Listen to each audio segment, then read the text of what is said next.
Felipe Guilherme conosco, diretamente de Londres, ele está recebendo a seleção brasileira de futebol para 2 amistosos naquele planejamento de enfrentar adversários de escolas específicas. Na última rodada, a cultura asiática, o Brasil futebolístico, enfrentou Coreia do Sul e Japão. Agora, no horizonte, Senegal e Tunísia, a chamada Escola Africana. E aí, Kylian, a turma já chegou aí. Eu só quero pedir para o treinador Carlo Ancelotti que não escale os jogadores do Flamengo. Levou, mas deixa no banco, não precisa jogar. Tá? O Danilo e o Alexandre descansando. O Alexandre no plástico bolha. Pode deixar. Fala, Kylian. Boa tarde. Falando com o coração, deixou Rio de Janeiro para estar nos estúdios em São Paulo. Boa tarde, Andreasa, a Michele, a todos que nos acompanham. A turma está chegando, viu? Dos 26 convocados, 22 se apresentaram hoje. Muitos jogam no futebol inglês ou em outros países aqui da Europa. Facilitou a logística, mas tem uma turma que está vindo do Brasil. Então amanhã os últimos 4 remanescentes se apresentam e o Brasil segue nessa preparação. Então amanhã tem entrevista coletiva, a primeira, com o Matheus Cunha, jogador do Manchester United, um homem que o Ancelotti tem convocado bastante, e o outro, Luciano Juba, que é do Bahia. E o Ancelotti já deixou claro que esse é o último período de testes, porque depois o Brasil tem 2 amistosos em março, então tem mais uma convocação, que é a última antes da Copa do Mundo. Então, para muita gente, a chance de mostrar para o Ancelotti que deve estar no grupo que vai para a Copa é agora, porque na próxima convocação ele já deixou claro que vai levar aqueles jogadores que pretende levar para o Mundial. E está claro que existem algumas lacunas, mas sobretudo nas laterais. O Alexandro é um nome muito forte, agrada bastante, o Wesley também, então o Ancelotti certamente irá fazer testes. E o Brasil vem desses amistosos na Ásia, como você bem citou, em que ganhou muito bem da Coreia do Sul, num esquema 4-2-4, goleou 5-0, passou o carro, muita gente feliz. Aí no jogo contra o Japão, ele fez 8 mudanças no time titular e mudou o esquema tático, um 4-3-3. E a seleção não se encontrou em campo, o Fabrício Bruno acabou errando, foi convocado de novo, mas ao que tudo indica, ele foi convocado justamente para não perder a confiança, o Ancelotti não quis queimá-lo.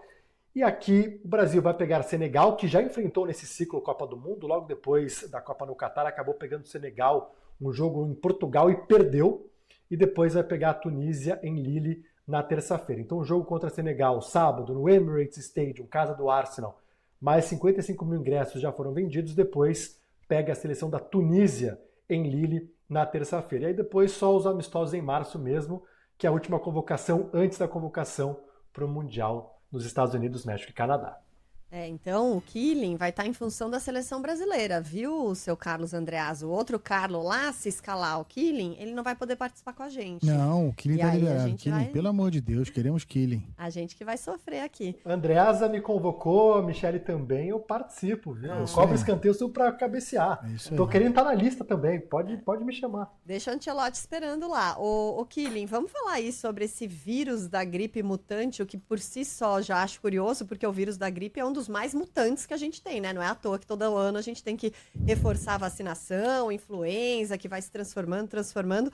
Só que tem um alerta aí do Centro Mundial de Influenza falando que esse vírus da gripe mutante pode ser o pior em uma década. E cada vez que a gente fala dessas coisas já me dá nos nervos, porque eu me lembro lá do começo da pandemia de Covid, em que falava de um novo vírus que é muito ruim. A gente, tá bom, é só mais um, mas sempre agora me dá um medinho. Será que vai ser só mais um mesmo ou vai ser o vírus, hein, Felipe Kylian? Olha, esse vírus tem 7 mutações e ele iniciou o período da gripe por aqui antes do normal. Ele já sofreu mutações em junho e julho, que é verão por aqui. E normalmente agora que começa um período em que o pico de gripe sobe na Europa. Mas as crianças começaram as aulas após as férias, na metade do ano, né, o verão, em setembro já tendo um pico de contaminação. E mais um termo usado da pandemia, me desculpe, viu, Michele, mas a gente vai lembrar que na pandemia a taxa de transmissão do vírus, né, qual que era? Normalmente o da gripe é de 1,2, ou seja, 100 pessoas contaminadas acabam passando para 120. Essa normalmente é a média aqui no hemisfério norte. Esse novo vírus mutante já está em 1,4, ou seja, 100 pessoas que têm esse vírus da gripe passam para 140. Ano passado, só no Reino Unido, 8.000 pessoas morreram por conta da gripe. Infelizmente, a gripe mata. No ano anterior, foram 16.000 pessoas. Esse número ele acaba flutuando bastante.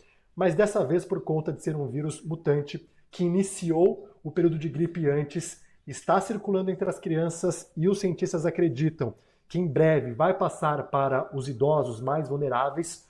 O Reino Unido deve enfrentar um inverno bastante desafiador num sistema público de saúde que enfrenta enormes crises, enfrenta enormes problemas, então já está o alerta aí para o pessoal tomar a vacina da gripe. Eu já garanti a minha. Mas essa vacina já prevê, então, esse vírus? A vacina que está disponível. Essa vacina não prevê o vírus, mas aumenta a nossa imunidade, porque esse vírus eles descobriram em junho. Normalmente essa vacina eles fazem um pouquinho antes. É para tentar dar uma cobertura no nosso sistema imune, mas esse aí com a mutação ainda não. Ah, mas esse protege dos outros, entendeu? Protege, tem que vacinar. Protege dos outros e, enfim, enfrenta isso. Preocupação especial nos lugares mais frios, né? Então vai ser um inverno, como o Killing disse, duro mesmo em função desses vírus da gripe, especialmente para crianças e especialmente para as pessoas de maior idade. Valeu, Killing. Muito obrigado. Ótimo trabalho. Um abraço. Se cuida.